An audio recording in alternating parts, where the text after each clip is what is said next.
وزارت صحت اور اس کے ماتحت اداروں کے سربراہان کو تمام سرکاری امور ترجیحی بنیادوں پر بروقت نمٹانے کی ہدایت جاری کر دی گئی۔ ترجمان وزارت صحت کے مطابق ڈاکٹر مختار بھرت کی سربراہی میں وزارت صحت اور ماتحت اداروں کے سربراہان کا اجلاس ہوا۔ اجلاس کا مقصد صحت کے شعبے میں اصلاحات کو یقینی بنانے کے لیے اقدامات کا جائزہ لیا گیا۔ اجلاس سے خطاب کرتے ہوئے ڈاکٹر مختار احمد بھرت نے کہا کہ اداروں کے سربراہان تفویض کردہ اہداف دی گئی ڈیڈ لائن کے مطابق یقینی بنائیں۔ انہوں نے کہا کہ پی ایم ڈی سی ڈگریوں کی تصدیق، رجسٹریشن اور لائسنسنگ بارے درخواستوں کو فوری بنیادوں پر نمٹائے اور ایم ڈی کیٹس کے امتحانات میں شفافیت کو ہر صورت یقینی بنایا جائے۔ ایم ڈی کیٹس کے امتحان میں شفافیت لانے کے لیے تمام سٹیک ہولڈرز سے میٹنگ کریں۔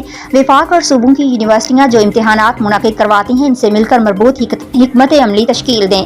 ایم ڈی کیٹس کے پیپرز میں کسی قسم کی لیکیج برداشت نہیں کی جائے گی۔ ایم ڈی کیٹس کے امتحان میں پیپرز آؤٹ ہونے کی شکایات کا خاتمہ ہونا چاہیے۔ ڈاکٹر مختار احمد بھرت نے کہا کہ پی ایم ڈی سی متعلقہ سٹیک ہولڈرز سے میٹنگ کے بعد وزارت صحت کو تحریری طور پر آگاہ کرے اور وزارت صحت میں نئے کالجز کی رجسٹریشن بارے موصول ہونے والی درخواستوں کو ایک ہفتے کے اندر نمٹایا جائے۔